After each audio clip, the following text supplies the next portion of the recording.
ఉత్పంతించ వినాశంచ భూతనామగతించ వేత్తి విద్యా విద్వాంసరమాభ్యో భగవాంతి అన్నారు. అంటే దేవుడు అనబడిన వాడు సృష్టించుటకు, సంహరించుటకు తగిన శక్తి కలిగి ఉండాలి. భూత భవిష్యత్ వర్తమాన కాల విషయములను ఎరిగి ఉండాలి. ఈ అర్హతలు కలిగిన వాడే దేవుడు అని భావం.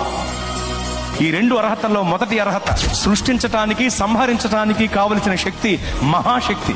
అంటే మహాశక్తి కలిగిన వాడే దేవుడు, అనగా మహాశక్తివంతుడే దేవుడు. మరి మహాశక్తివంతుడు ఎవరు? నలుగురిని నరికినవాడా?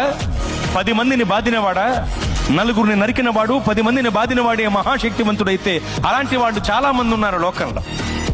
మరి మహాశక్తివంతుడు అంటే ఎవరు?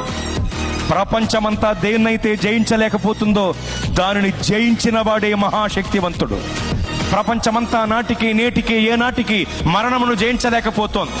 మరణమనే మహమ్మారి మర్యాద లేనిదై మానవ జాతిపై విరుచుకుబడి మరణ మృదంగాన్ని మ్రోగిస్తూ విజయ వికటట్టహాసం చేసి వెర్రవీగుతుంటే